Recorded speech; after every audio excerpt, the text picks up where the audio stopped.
ورحمۃ اللہ وبرکاتہ۔ الحمد للہ وکفى وسلام علی عباده الذین اصطفى، اما بعد فإن خیر الحدیث کتاب اللہ وخیر الهدی هدی محمد صلی اللہ علیہ وسلم، وشر الأمور محدثاتها وكل محدثة بدعة وكل بدعة ضلالة وكل ضلالة في النار، فأعوذ بالله من الشيطان الرجيم، بسم الله الرحمن الرحيم، لقد من الله على المؤمنين إذ بعث فيهم رسولا من أنفسهم يتلو عليهم آياته ويزكيهم ويعلمهم الكتاب والحكمة وإن كانوا من قبل لفي ضلال مبين۔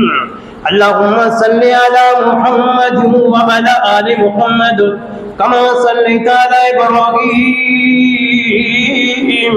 وعلى آل إبراهيم إنك حميد مجيد۔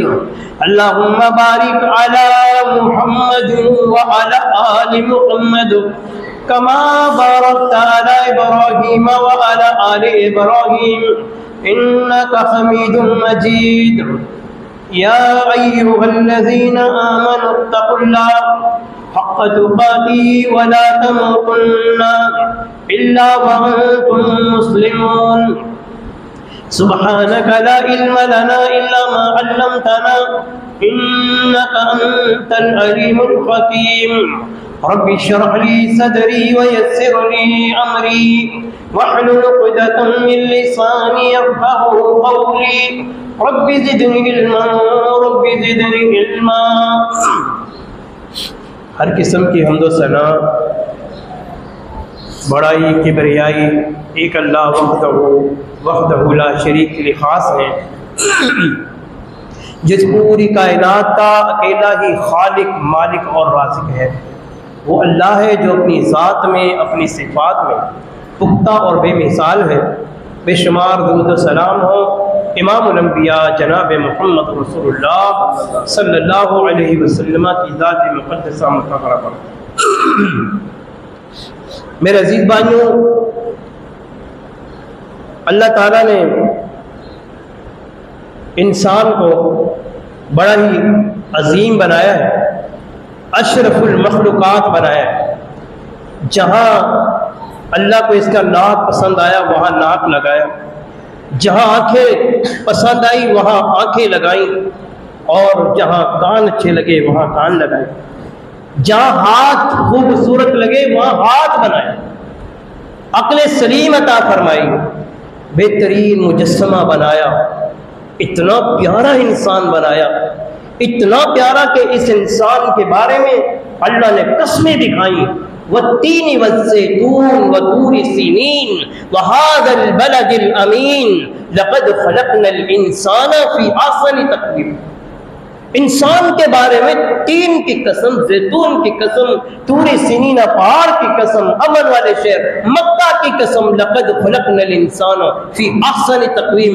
اللہ کہتا ہے کہ اے انسان، میں نے تجھے بڑا احسن، بڑا اعلیٰ مرتبے والا بنایا۔ کائنات کے اندر بڑی بڑی قوت والی، طاقت والی اللہ نے مخلوقات بنائی ہے، لیکن ان کی یہ تعریف اس طرح سے نہیں کی اللہ نے جتنی انسان کی تعریف کی۔ انسان کے لیے اللہ تعالیٰ نے حجرات، شجرات، یہ موسم، یہ دن، یہ رات کس کے لیے بنائے ہیں؟ انسان کے لیے ہی بنائے ہیں۔ یہ باغات، یہ پھل، یہ چوپائے کس کے لیے بنائے ہیں؟ انسان کے لیے۔ یہ ساری نعمتیں اللہ پاک نے انسان کو عطا کی ہیں، لیکن کسی بھی مقام پر آپ سارا قرآن کھول کے دیکھ لیں، نبی علیہ السلام کے ساری حدیثیں آپ پڑھ کر دیکھ لیں، آپ کو کہیں بھی یہ نہیں ملے گا کہ اے انسان میں نے تجھے فلاں نعمت دے کر بڑا احسان کیا ہے، اے انسان میں نے تجھے فلاں نعمت دے کر بڑا احسان کیا ہے۔ کہیں پر آپ کو یہ بات نظر نہیں آئے گی میرے عزیزوں اور میرے بھائیوں۔ لیکن اللہ پاک فرماتا ہے، اللہ فرماتا ہے لقد من اللہ علی المؤمنین اذا بعث فیہم رسولا من انفسہم، اللہ کہتا ہے کہ البتہ تحقیق ڈبل تاکید لا کر اللہ فرماتا ہے کہ میں نے مومنوں کے اندر انہی کی نفس سے، انہی میں سے رسول بھیج کر مومنوں پر بہت بڑا احسان کیا۔ سبحان اللہ، رسول اللہ صلی اللہ علیہ وسلم کو، امت محمد صلی اللہ علیہ وسلم کو عطا کر کے اللہ فرماتے تم پر بہت بڑا احسان کیے۔ اللہ اکبر، اللہ رسول اللہ صلی اللہ علیہ وسلم ہم پر بہت بڑا اللہ نے بھیج کر احسان کیے۔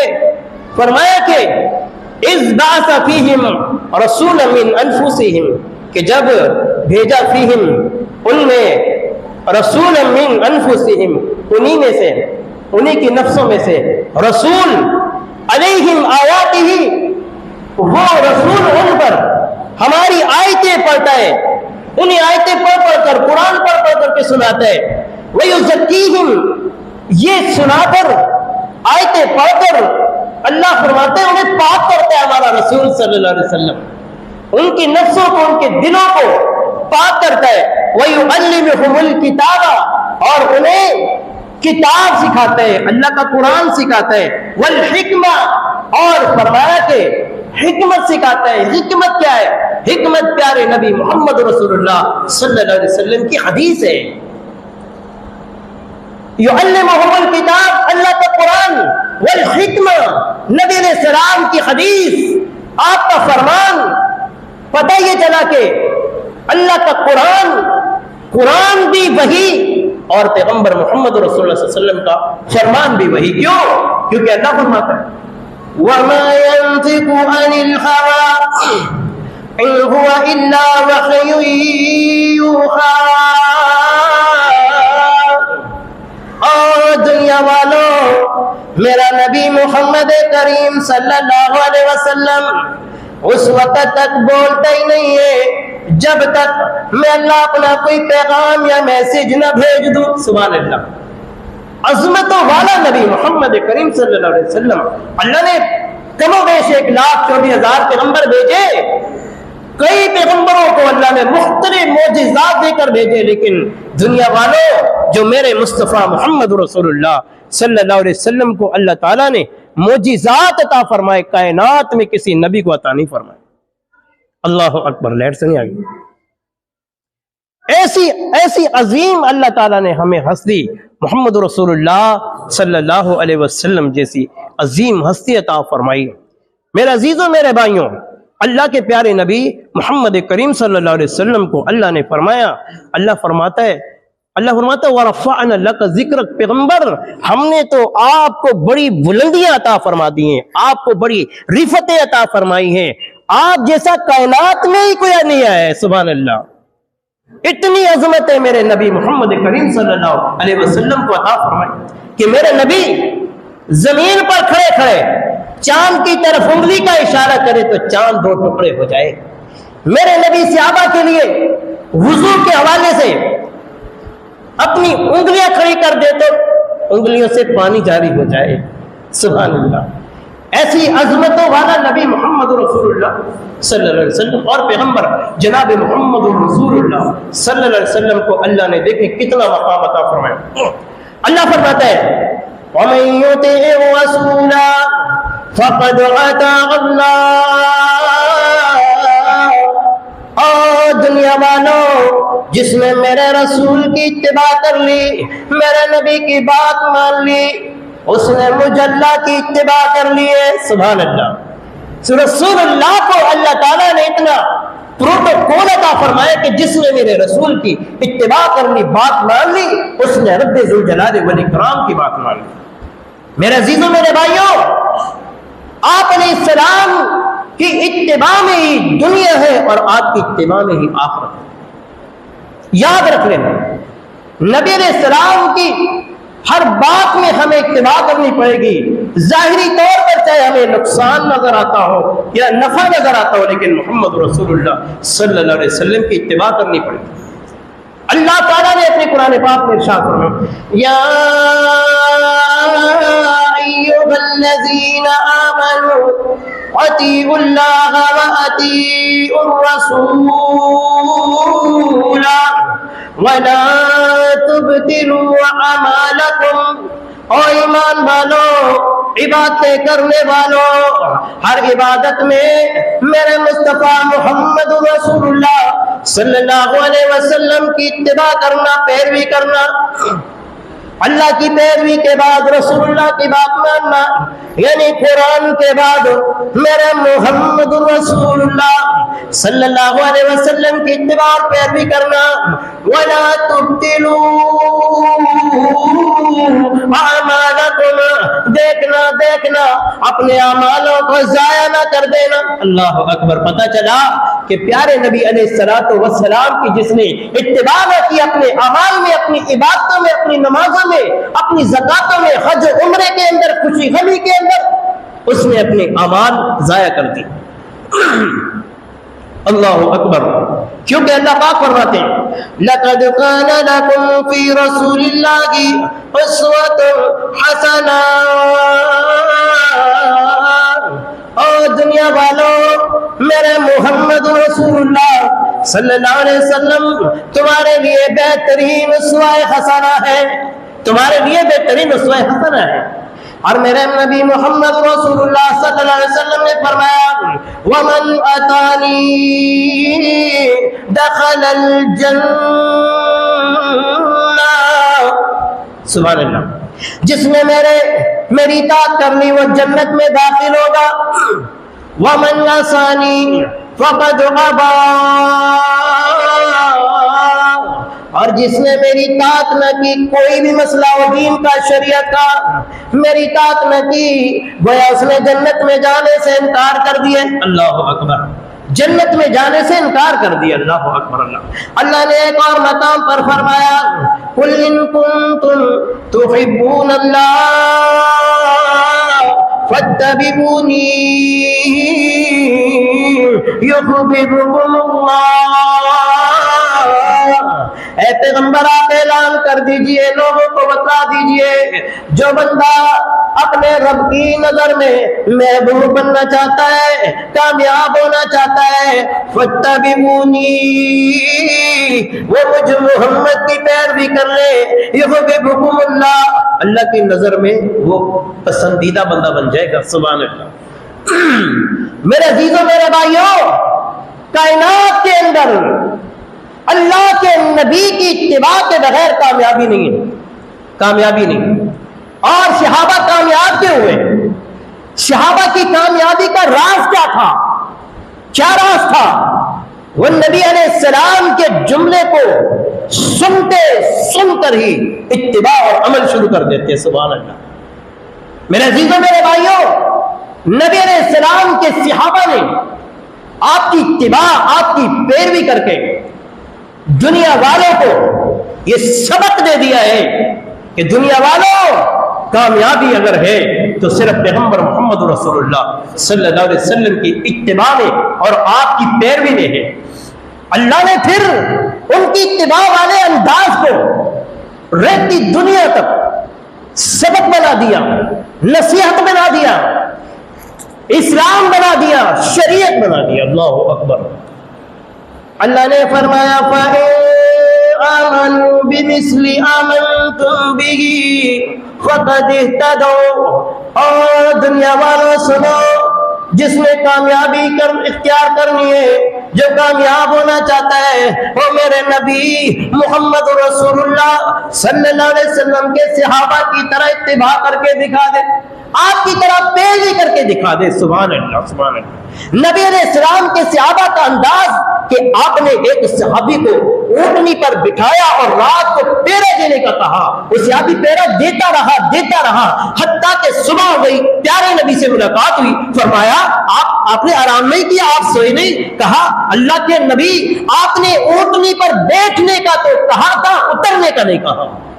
اللہ اکبر، انداز دیکھے پیروی اور اتباع کا، ایسی پیروی اور ایسی اتباع کرنی، ایسی پیروی اور ایسی اتباع کرنی ہے۔ میرے بھائیوں میرے دوستوں، آج دنیا کے اندر بڑا فقدان نظر آتا ہے۔ دنیا میں نبی علیہ السلام کی پیروی کی بجائے اماموں کی اتباع اور اماموں کی پیروی کی جا رہی ہے، مولویوں کی بات مان کر اسی بات پر عمل کیا جا رہا ہے۔ آج بدعت پاکستان کے اندر آپ کو گلی گلی چوراہے چوک پر نظر آئے گی۔ کیوں کہ ہم جو اللہ کے نبی صلی اللہ علیہ وسلم کے دعوے دار ہیں کہ ہم العلماء ورثۃ الانبیاء ہیں، ہم اہل حق ہیں، ہم قرآن و حدیث پر چلنے والے ہیں، قرآن و حدیث کا ڈنکا بجانے والے ہیں، آج ہمارے ممبر و محراب سے یہ دعوتیں کمزور ہو گئی ہیں۔ آج یہ دعوتیں کمزور ہو گئی ہیں۔ آج ہم یہ سوچتے ہیں کہ یار اگر ہم یہ دعوت دیں گے، لوگ کہیں گے یہ مولوی فتنے باز ہے، اور رب کا قرآن بیان کرنا، مصطفیٰ کا فرمان بیان کرنا کون سا فتنہ ہے؟ اللہ کی قسم، آج اگر کوئی بندہ، کوئی امام، کوئی خطیب اللہ کا قرآن، مصطفیٰ کا فرمان بیان کرے گا، ممکن ہے کہ سننے والا سوچ بچار میں مبتلا ہو جائے، یار یہ جو بندہ منبر محراب پر کھڑا ہو کے کہتا ہے میں چیک تو کروں آخر یہ معاملہ کیا ہے۔ کیوں کہ ہمارا دعویٰ، ہماری دعوت کوئی جماعت کی دعوت نہیں ہے کہ ہماری جماعت میں کوئی شامل ہو جائے، نہیں، ہم یہ چاہتے ہیں کہ اللہ کے بندے رب کے قرآن کی طرف آ جائے اور مصطفیٰ محمد رسول اللہ صلی اللہ علیہ وسلم کے فرمان کی طرف۔ آپ کسی مولوی کو نہ سنیں، میرا مشورہ یہ ہے آپ اللہ کا قرآن اٹھائیں، اس کا ترجمہ پڑھیں، آپ نبی علیہ السلام کی حدیثیں اٹھائیں، ان کا ترجمہ پڑھیں، اور جہاں جہاں پر رب کا قرآن حکم دے رہا ہو، جہاں جہاں پر میرے نبی محمد رسول اللہ صلی اللہ علیہ وسلم کو فرمان تمہیں حکم دے رہا، اپنے سر کو جھکاتے چلے جائیں، بس پھر نہیں دیکھنا کسی امام کو، کسی مولوی کو۔ اللہ تعالیٰ نے نبیوں کو جمع کر کے ارشاد فرمایا، نبیوں کا بھی ایک بہت بڑا اجتماع قائم کیا، سارے نبیوں کو کہا اے میرے نبیوں، اے موسیٰ کلیم اللہ، ابراہیم خلیل اللہ، عیسیٰ روح اللہ، اور سارے نبیوں سنو، اگر میرا نبی محمد رسول اللہ صلی اللہ علیہ وسلم دنیا میں موجود ہو، نہیں آپ دنیا میں موجود ہو، آپ کی موجودگی میں میرا مصطفیٰ آ جائے، خاتم النبیین آ جائے، تم کیا کرو گے؟ سارے نبیوں نے یک لختوں پر کہا اللہ ہم اپنے رسالت والے تاج کو اتار دیں گے، اپنی نبوت کو چھوڑ دیں گے، تیرے نبی محمد رسول اللہ صلی اللہ علیہ وسلم کی اتباع اور پیروی کریں۔ اور میرا اللہ پھر ایسے نہیں چھوڑ دیتا، پھر میرا اللہ آزماتا ہے، پھر سارے نبیوں کو مسجد اقصی میں جمع کر کے، اللہ نے سارے نبیوں کو مسجد اقصی میں جمع کر کے ان کی صف بندیاں کر کے انتظار کرائی گئی کہ امامت ان نبیوں کی، ان اماموں کی، ان خطیبوں کی کون کرائے گا؟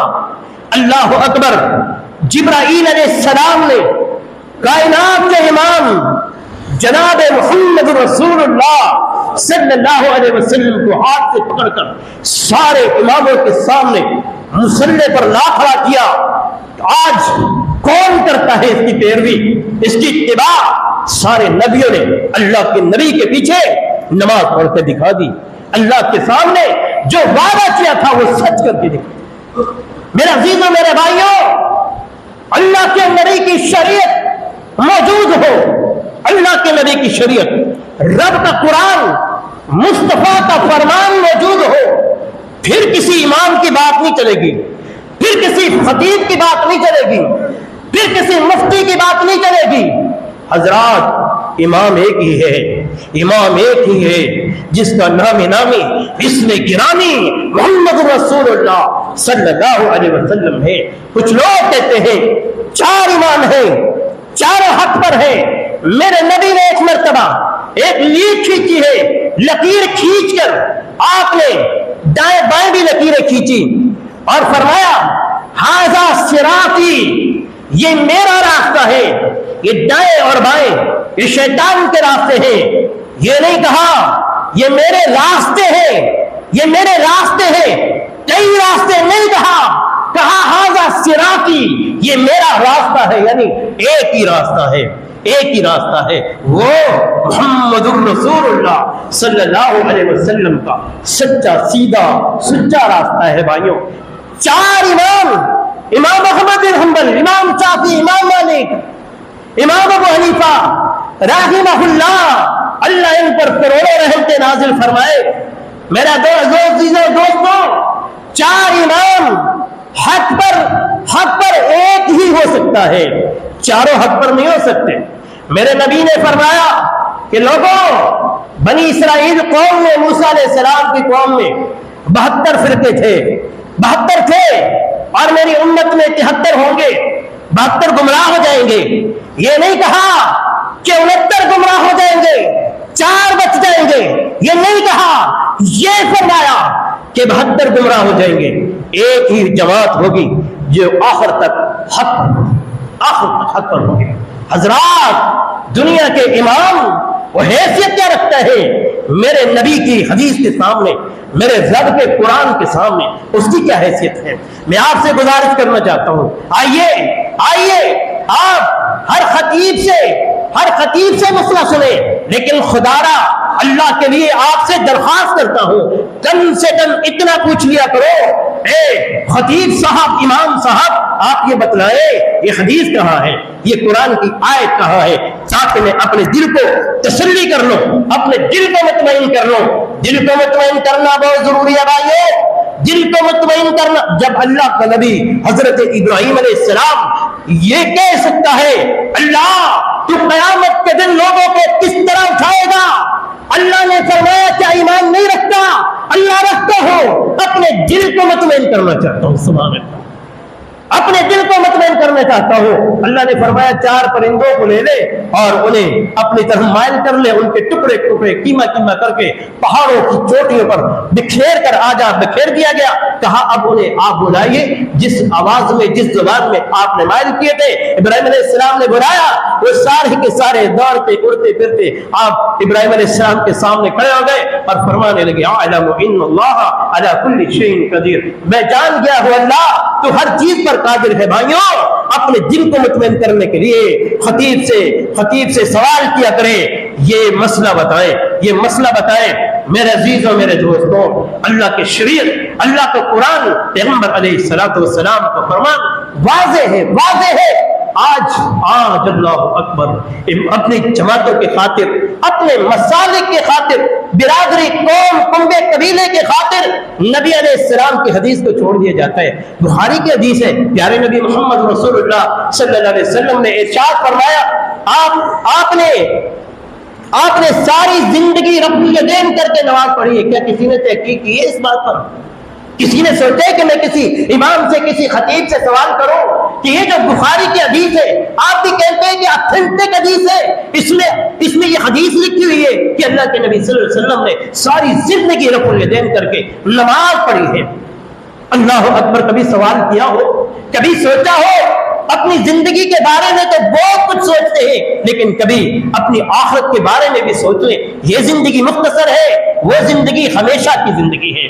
میرے عزیزوں، میرے بھائیوں، رفع الیدین کر کے پیغمبر علیہ السلام نے ساری زندگی نماز پڑھی ہے۔ آپ بھی اللہ کے نبی جیسی نماز پڑھ لیں نا، آپ بھی نبی علیہ السلام کی طرح رفع الیدین کر لیں۔ لوگ نے کس طرح پھسلاتے اور بھٹکاتے کہ یار یہ رفع الیدین تو اس لیے آیا ہے کہ لوگ اپنی بغلوں میں بت لے کر آتے تھے۔ ہائے میرے بھائیوں، وہ صحابہ کرام جو آگ پر تو لیٹ گئے، وہ صحابہ جن کے 2 ٹکڑے تو ہو گئے، وہ صحابہ جن کی اولادوں کو ان کے سامنے مار دیا گیا، جن کے اموال کو جلا دیا گیا، چھین لیا گیا، اللہ کی قسم وہ اسلام پر ڈٹے رہے، اسلام پر استقامت اختیار کر کے یہ نہیں کہہ دیا میرے اللہ نے رضی اللہ عنہ ورضوا ذالک لمن خشی ربہ، اس کے پیچھے ان کی قربانیاں تھی۔ ان صحابہ کے بارے میں اگر کوئی کہے کہ وہ اپنی بغلوں میں بت لاتے تھے۔ اللہ اکبر۔ میرے بھائیوں یہ بہت بڑی تہمت ہے، کس پر؟ عام بندے پر نہیں، نبی کے صحابہ پر تہمت ہے۔ اللہ اکبر۔ اگر کوئی کہتا ہے کہ وہ بت لاتے تھے، بت تو پہلی رفع دین میں گر جاتے ہیں، کوئی رفع دین کر کے دیکھے اس طرح، پہلی نہیں گر جاتے، بار بار رفع دین کرانے کی ضرورت کیا تھی؟ نبی علیہ السلام نے ارشاد فرمایا کہ لوگوں، امام جب الاولین کہے، مقتدی آمین بلند آواز سے کہے، اللہ کے فرشتے بھی کہتے ہیں، اگر تم بھی کہو گے، تمہاری آواز آپس میں مل گئی، اللہ زندگی کے گناہوں کو معاف کر دے گا۔ لیکن الزام صحابہ پر کیا لگایا جاتا ہے کہ آمین بالجہر اس لیے کہی گئی ہے کہ نبی علیہ السلام نماز پڑھاتے تھے اور صحابہ پیچھے سے غائب ہو جاتے تھے۔ اللہ اکبر۔ اس لیے آمین بالجہر پکاری گئی ہے۔ نہیں میرے بھائیو، یہ من گھڑت تہمتیں ہیں میرے نبی کی عظمت والے صحابہ پر، عظمت والے صحابہ پر۔ اللہ اکبر۔ قدم سے قدم ملا کر نماز پڑھنا تمہارا کام ہے، میرے نبی نے فرمایا دلوں کو ملانا رب کا کام ہے۔ اللہ اکبر۔ لیکن ہم نہیں عمل کرتے کیونکہ ہمارا مولوی یہ نہیں کہتا۔ مولویوں کے ذریعے فیصلہ نہ کیجئے، اللہ کے قرآن محمد علیہ السلام کے فرمان کے ذریعے فیصلہ کیجئے۔ میرے عزیزوں، میرے بھائیوں، عمل کتنا خوبصورت کیوں نہ ہو، عمل کتنا ہی اعلیٰ کیوں نہ ہو، اگر میرے نبی کی اس عمل پر مہر نہیں ہوگی، کعبہ کے رب کی قسم ہے وہ عمل قبول نہیں ہوگا، وہ عمل قبول نہیں ہوگا۔ عبداللہ بن عمر رضی اللہ تعالیٰ عنہ ایک علاقے سے گزر رہے تھے، نماز پڑھنا چاہیے تو ایک مسجد میں چلے گئے۔ وہاں کیا دیکھتے ہیں، کچھ لوگ بیٹھے ہوئے مسجد کے اندر، انہوں نے کچھ گٹھلیاں رکھی ہوئی ہیں، کھجور کی گٹھلیاں رکھی ہوئی ہیں۔ ایک بندہ بیٹھا ہوا ہے، وہ انہیں اعلان کرتا ہے چلو جی سب سبحان اللہ پڑھو، سارے گٹھلیاں اٹھا کر سائڈ میں پھینکنے لگ جاتے ہیں، سبحان اللہ سبحان اللہ سبحان اللہ۔ جس طرح آج ہمارے پاکستان میں بھی کچھ لوگ اس طرح کرتے ہیں، گٹھلیاں رکھ کر اس میت کو، اس مردے کو ثواب پہنچانے کے لیے گٹھلیاں رکھ کر گن گن کر ذکر کرتے رہتے۔ اور دوستو، آپ کیا سمجھتے ہو اگر امت کے لیے یہ کام فائدے مند ہوتا؟ میرے وہ نبی کہ جب انہیں بتلایا گیا کہ جہنم کے 7 درجے ہیں، اوپر والے درجے میں امت محمد ہوگی صلی اللہ علیہ وسلم، میرے نبی رونے لگے، میرے نبی روئے، جبرائیل امین آ گئے، پیارے نبی کیوں روتے ہو، کیا چاہتے ہو؟ کہتے ہیں میری امت جہنم میں ہوگی اس لیے رو رہا ہو۔ حضرات، اللہ کے نبی کو تو امت سے اتنا پیار ہے، اگر ان گٹھلیوں کے پڑھنے سے امت کے لوگ جہنم کی آگ سے، قبر کے عذاب سے بچ کے، کعبہ کے رب کی قسم ہے میرے نبی صبح شام اس کا حکم دیتے۔ اتنا پیار امت سے۔ جبرائیل امین فرماتے ہیں، اللہ کہتے پیارے نبی، اللہ فرماتے ہیں 4 حصوں میں سے ایک حصہ ہم جنت میں بھیج دیتے ہیں، 3 حصے آپ کی امت جہنم میں جائے گی۔ فرماتے ہیں مجھے یہ بھی پسند نہیں ہے، اچھا 2 حصے کر لیتے ہیں، 2 حصے جہنم میں، 2 حصے جنت میں۔ اللہ مجھے پسند نہیں ہے، اچھا 3 حصے جنت میں، 1 حصہ جہنم میں۔ اللہ پسند نہیں ہے، چاہتے کیا ہو؟ اللہ چاہتا یہ ہو کل قیامت کے دن میں جس امتی کو کہتا جاؤں تو اسے جنت میں بھیجتا چلا جا سکتا۔ اس قدر اللہ کے نبی امت سے پیار کرنے والے حضرات، اگر اس گٹھلیوں کے پڑھنے سے کوئی جنت میں جاتا، میرے نبی کثرت سے یہ حکم دیتے، کثرت سے حکم دیتے، کیونکہ میرے نبی نے صحابہ کو کیا فرمایا؟ کثرت سے دعا کرو، اللہم انی اعوذ بکا من عذاب القبر واعوذ بکا من عذاب جہنم۔ ہر نماز کے اندر پڑھتے ہیں، رسول اللہ پڑھتے تھے، پڑھنے کا حکم دیا، کیوں؟ کہ میری امت جہنم کی آگ سے بچے، میری امت قبر کے عذاب سے بچے۔ کیوں؟ امت سے پیار تھا۔ کہنے لگے یار تم یہ کیا کر رہے ہو، گٹھلیوں پر ذکر کر رہے ہو؟ کہتے ہم تو صرف گنتی کر رہے ہیں۔ کہتے ارے یہ بدعات کیوں ایجاد کرتے ہو؟ ابھی تک نبی علیہ السلام کا کفن میلہ نہیں ہوا، ابھی نبی علیہ السلام کے برتن نہیں ٹوٹے، ارے تم نے بدعت کو ایجاد کر دیا ہے۔ اللہ اکبر۔ چلو صحابہ، ہم اس مسجد میں نماز بھی نہیں پڑھتے جس مسجد میں انہوں نے بدعت کو ایجاد کیا۔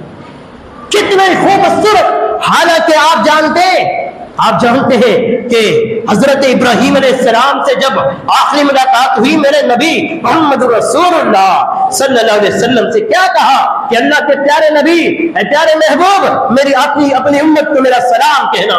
اللہ اکبر، میں اپنی امت کو میرا سلام کہنا، امت کو بتا دینا جنت کی مٹی بڑی ہموار ہے، جنت کا پانی بڑا میٹھا ہے۔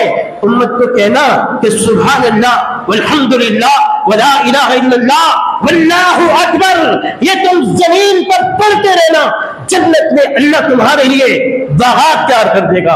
حالانکہ ذکر بڑا اعلیٰ ہے، لیکن سنت کی طرح، اللہ کے نبی کے طریقے کی طرح نہیں ہے۔ اللہ کی قسم، صحابی کہتے ہیں یہ بدعت ہے، یہ بدعت ہے۔ بظاہر لوگ قرآن خوانی کرتے ہیں، جی قرآن خوانی، لوگوں کو جمع کیا جاتا ہے، 2-4 دیگیں بھی لائی جاتی ہیں اور مولوی کے لیے کچھ اچھا ہی انتظام کیا جاتا ہے، اور ان میں بھی کئی شعبے ہیں۔ اللہ اکبر، ایک ایسی جماعت ہے جس کی جو ہے اتھارٹی تھوڑی کم ہے، اس سے جو اوپر والے قاری ہیں ان کی ویلیو تھوڑی زیادہ ہے، اس سے اوپر والوں کا ریٹ کچھ اور زیادہ ہے۔ حضرات، لوگوں سے میں ایک سوال کرتا ہوں کہ لوگوں یہ بتلاؤ مجھے یہ قرآن نازل کس پر ہوا ہے؟ کہتے ہیں اللہ کے رسول محمد الرسول اللہ صلی اللہ علیہ وسلم پر نازل ہوا ہے۔ اچھا، تو پھر آپ بتلائیں یہ قرآن، یہ عظمت والا کلام میرا نبی زیادہ جانتا ہے، یہ ملا زیادہ جانتا ہے؟ کہتے ہیں اللہ کا نبی زیادہ جانتا ہے۔ میں کہتا ہوں اگر اللہ کے نبی قرآن کو زیادہ جانتے ہیں، اگر اللہ کے نبی قرآن کو زیادہ سمجھتے ہیں، آپ کا یہ کہنا ہے، پھر آپ ہی مجھے بتلائیں کہ نبی علیہ الصلوۃ والسلام نے کسی بھی وقت قرآن خوانی کیوں نہیں کروائی؟ کسی کے مرنے پر، کسی کی دکان میں، کسی کے بنگلے پہ تیار ہونے میں آپ علیہ السلام نے قرآن خوانی کیوں نہیں کروائی؟ اگر یہ اسلام ہوتا، اگر یہ دین ہوتا، اللہ کی قسم کھا کر کہتا ہوں، اللہ کی قسم کھا کر کہتا ہوں، میرے مصطفیٰ ضرور قرآن خوانی کراتے، ضرور قرآن خوانی کراتے۔ لوگ کہتے ہیں دیکھو جی قرآن کوئی قرآن تو قرآن ہے، اللہ کا کلام ہے، اس کے پڑھنے میں حرج ہی کیا ہے؟ اس کے پڑھنے میں حرج ہی کیا ہے؟ پڑھو نا، پڑھو، صبح شام پڑھو، دن رات پڑھو۔ اللہ اکبر، میرے نبی نے فرمایا لوگوں اپنے گھر میں سورہ بقرہ کی تلاوت کیا کرو، اپنے گھروں کو قبرستان نہ بناؤ۔ ہم تو کہتے ہیں گھروں میں پڑھو، نبی کہتا ہے قبرستان میں نہ پڑھو۔ اللہ اکبر، نبی فرماتا ہے، اللہ کے نبی نے فرمایا ومن اتانی دخل الجنہ، میری طاقت کے مطابق عمل کرو گے تو جنت میں جاؤ گے۔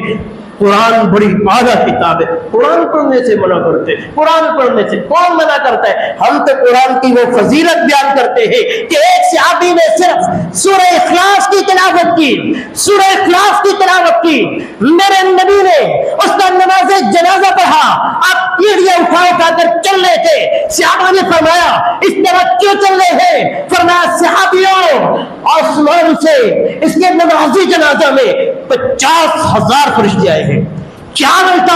سورہ اخلاص پڑھتے تھے۔ سبحان اللہ، ہم تو اتنی فضیلت، لیکن ہم کہتے ہیں، ہم یہ کہتے ہیں آپ جب عید الاضحیٰ کے موقع پر آپ جانور کو ذبح کر رہے ہوں گے، آپ ذرا اسے ذبح اس طرح سے کیجئے، بسم اللہ الرحمن الرحیم، الف لام میم، ذالک الکتاب لا ریب فیہ ھدی للمتقین الذین یؤمنون بالغیب۔ کہتے ہیں یہ تو طریقہ ٹھیک نہیں ہے۔ میں نے کہا ٹھیک کیوں نہیں ہے؟ کہتے ہیں رسول اللہ صلی اللہ علیہ وسلم کا یہ طریقہ نہیں ہے۔ میں نے کہا یہی تو ہم کہتے ہیں، یہی تو ہم کہتے ہیں کہ اللہ کے نبی نے جانور کو ذبح کیا، بسم اللہ واللہ اکبر تکبیر پڑھ کر۔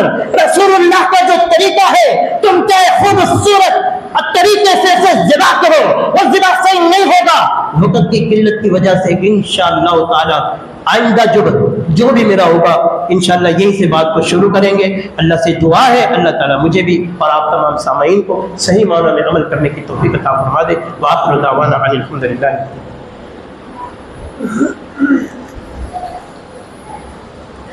اعوذ باللہ، الحمدللہ وکفی۔